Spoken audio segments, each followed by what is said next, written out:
तो election campaign में, चुनाव प्रचार में लास्ट पे मैंने काफी कुछ बताया था आपको।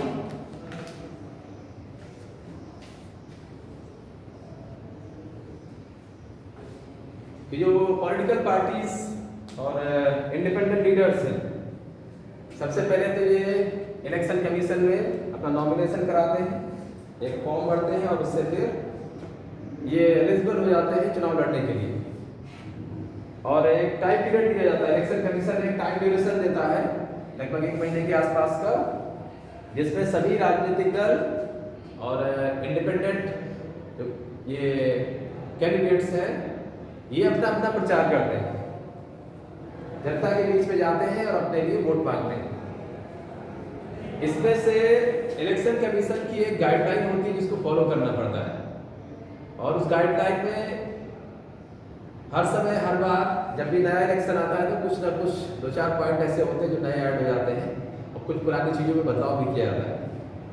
उनमें से सबसे इम्पोर्टेंट जो गाइडलाइन है उसको आपने सुना होगा, कोड ऑफ कंडक्ट बोलते हैं।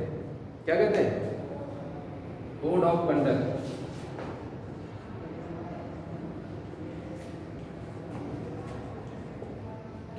इसको कहते हैं आचार संहिता।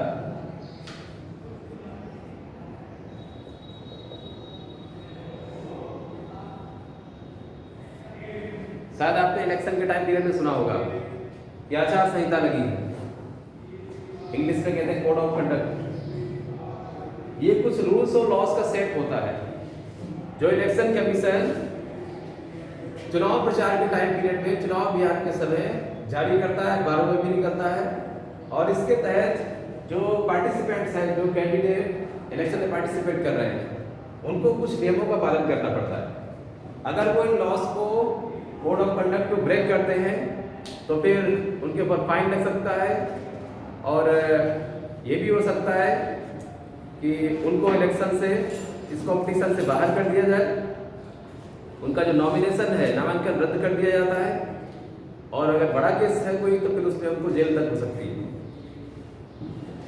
या आने वाले कई सालों तक उनके पर किसी भी तरह का चुनाव न लड़ने का प्रतिबंध भी लग सकता है। अब इसमें से कौन कौन से पॉइंट हैं? नंबर 1, ब्राइब और थ्रेटन वोटर्स। ओके, वोटर्स को डराना धमकाना या उनको कुछ लालच दे करके फुसलाना। जैसे आपने सुना होगा कि चुनाव प्रचार के टाइम बहुत से कैंडिडेट होते हैं जो पैसा बांटते हैं, वोटर्स को पैसे दे करके वोट उनसे ले लेते हैं, कुछ खाने पीने की या फिर किसी तरीके के कपड़े, कंबल, ऐसी चीज़ें बांट सकते हैं। या कुछ ऐसे भी होते हैं कैंडिडेट जो वोटर्स को डराते धमकाते हैं कि अगर मुझे वोट नहीं दिया तो समझ लेना, फिर ऐसी घटनाएं आती हैं। तो ये इलेक्शन कमीशन ने कोड ऑफ कंडक्ट में पूरी तरीके से बैन कर दिया है कि अगर ऐसी घटनाएं मिलती हैं और कोई भी प्रत्याशी, कैंडिडेट इस तरह की एक्टिविटी से पाया गया कि वो वोटर्स को बहला रहा है, फुसला रहा है या उन्हें डरा धमका रहा है, तो उसके खिलाफ एक्शन लिया जाएगा। Next point, appeal to them in the name of caste और रिलीजन। ओके, इसके बाद में वोटर्स से जाति या धर्म के नाम पर अपील करना कि मुझे वोट दो। वोटर्स को जाति और धर्म के नाम पर अपनी तरफ खींचना और ये कहना कि आप हिंदू हैं इसलिए मुझे वोट दीजिए, आप मुस्लिम हैं इसलिए मुझे वोट दीजिए, या आप सिख हैं इसलिए मुझे वोट दीजिए क्योंकि मैं भी सिख हूँ, या फिर किसी जाति के नाम पर भी वो लोगों को यूनाइट कर सकते हैं, कॉल कर सकते हैं। कोई जाति या धर्म के नाम पर वोटर्स को बुलाना और उनको अपने लिए वोट खींचना, ये चीज़ें भी बैन है, ये कोड ऑफ कंडक्ट में आता है। आप जाति धर्म के नाम पर वोट नहीं मांग सकते। नेक्स्ट पॉइंट,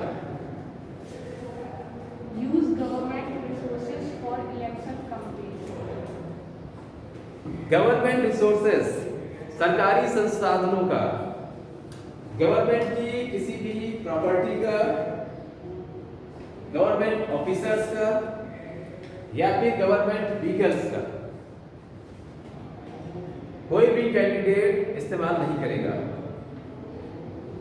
सरकारी संपत्ति का और सरकारी मशीनरी का चुनाव प्रचार के दौरान में कोई भी जो कैंडिडेट चुनाव लड़ रहे हैं, चाहे वो पहले से ही गवर्नमेंट में क्यों ना हो, मान लीजिए योगी आदित्यनाथ हैं, अभी उत्तर प्रदेश के चीफ मिनिस्टर हैं और भारतीय जनता पार्टी के लीडर हैं।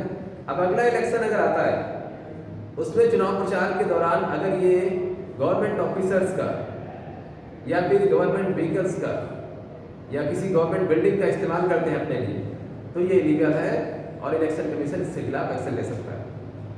सरकारी मशीनरी का इस्तेमाल कोई भी लीडर या कोई कैंडिडेट अपने लिए नहीं करेगा। आप जो कुछ भी यूज़ करेंगे वो आपका अपना होना चाहिए, या फिर आप जिस पार्टी से बिलोंग करते हैं उस पार्टी का होना चाहिए। पार्टी का पैसा, पार्टी की संपत्ति, पार्टी के वाहन आप यूज़ करिए, या अपने खुद की संपत्ति, खुद के वाहन यूज़ करिए, लेकिन सरकारी संपत्ति और सरकारी वाहनों का या सरकारी अधिकारियों का इस्तेमाल आप चुनाव प्रचार में नहीं करेंगे। Next, Spend more than ₹25 lakh in constituency for a Lok Sabha election or ₹10 lakh in a constituency in assembly election. Okay, हर एक लोकसभा और असेंबली इलेक्शन में एक मैक्सिमम अमाउंट होता है कि उतने से ज़्यादा पैसा आप नहीं खर्च करेंगे, एक लिमिट होती है। पहले क्या हुआ है कि बहुत सारे अमीर लोगों ने जब चुनाव लड़ा तो चुनाव में खूब पैसा बढ़ाया, करोड़ों रुपए खर्च किए इलेक्शन लड़ने के लिए। इससे क्या होता है, जो थोड़ा सा पुअर कैटेगरी और क्लास के कैंडिडेट हैं, चुनाव लड़ते हैं, उनके पास पैसा नहीं होता, वो उतना खर्च नहीं करते, इतनी चमक दमक नहीं दिखा सकते, इनके पास इतना बड़ा गाड़ियों का काफिला नहीं होता है, तो ऐसे में वो थोड़ा सा डिप्रेस्ड हो जाते हैं, इंटीरियर हो जाते हैं। पब्लिक को लगता है कि ये छोटे नेता हैं और उनकी तरफ लोग ध्यान नहीं देते। और जबकि कुछ अमीर लोग, रिच पर्सन या कभी कभी बिजनेसमैन भी चुनाव लड़ते हैं, उनके पास करोड़ों की संपत्ति होती है, वो चुनाव प्रचार में बहुत पैसा खर्च करते हैं। तो इसको रोकने के लिए इलेक्शन कमीशन ने एक लिमिट बना दी है कि लोकसभा इलेक्शन में 25 लाख से ऊपर आप नहीं खर्च कर सकते चुनाव प्रचार के दौरान। वो 25 लाख रुपया चाहे तो पैम्फलेट छपवाने में, गाड़ियों के अरेंजमेंट में, या पूरा आप जो 1 महीने तक लगभग चुनाव प्रचार चलेगा उसमें जितना आपका एक्सपेंडिचर है, जो भी पैसा खर्च हो रहा है, वो आपको दिखाना पड़ेगा। उस पूरे एक्सपेंडिचर के पूरे खर्च की लिस्ट और डिटेल आपको इलेक्शन कमीशन को देना होगा, और 25 लाख से ऊपर नहीं होना चाहिए। ऐसे ही असेंबली इलेक्शन के लिए कितना है? 10 लाख, 10 लाख। और ये जो अमाउंट है ये बढ़ता रहता है, क्योंकि आपको पता है जैसे जैसे हम लोग फ्यूचर की तरफ जा रहे हैं, लोगों के एक्सपेंडिचर बढ़ते जा रहे हैं, खर्च बढ़ते जा रहे हैं, चीज़ें महंगी होती जा रही हैं। तो अभी हाल ही में कुछ डिमांड चल रही थी कि शायद इलेक्शन कमीशन अब अगले जो इलेक्शन आ रहे हैं उनके लिए जो लिमिट है ये पैसा खर्च करने की, इसको शायद बढ़ा देगा, क्योंकि आज के दौर में अब ये 25 लाख से या फिर 10 लाख से असेंबली और लोकसभा इलेक्शन में काम चलने वाले नहीं है, इसलिए इसको शायद बढ़ाने की डिमांड या वकालत की जा रही है। तो अब देखते हैं कि बढ़ाते हैं कि नहीं। Next point, Use any place of worship for election propaganda.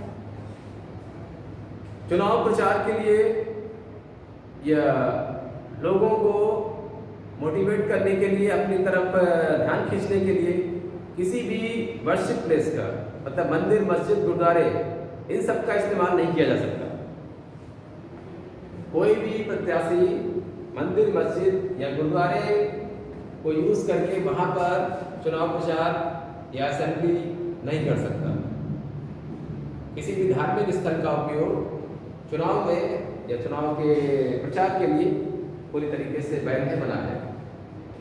Next, Use government vehicles, aircraft and officials for election. Yes, ये ऑलरेडी मैं आपको बोल चुका हूँ कि government vehicles, officials and aircraft, किसी भी तरीके की भी जो सरकारी, मैंने आपको मशीनरी बताया, उसका यूज़ कोई भी कैंडिडेट अपने चुनाव प्रचार के लिए नहीं करेगा। वो अपनी प्रॉपर्टी, अपनी मनी और अपने जो व्हीकल्स हैं उनका इस्तेमाल करेगा, या फिर उसकी पार्टी की जो चीज़ें होंगी, पार्टी के व्हीकल्स, उनको यूज़ करेगा। Next, Once elections are announced, minister shall not lay foundation stone of any project, take any big policy decision or make any promises of providing public facilities. Okay, जैसे ही elections की date announce हो जाती है और ये code of conduct ये enforce हो जाता है, लागू हो जाता है, आचार संहिता शुरू हो जाती है, वहां से उसके आगे फिर कोई भी मिनिस्टर या कोई चीफ मिनिस्टर, प्राइम मिनिस्टर किसी भी नए प्रोग्राम को, नई स्कीम को लॉन्च नहीं कर सकते। किसी नई योजना का आरंभ या किसी प्रकार का कोई नया डिक्लेरेशन, कोई डिसीजन जनता के सामने नहीं लिया जा सकता।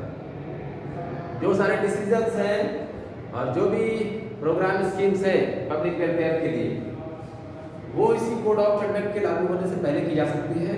उसके बाद कोई भी नया डिसीजन, नया प्रोग्राम इम्प्लीमेंट नहीं होगा।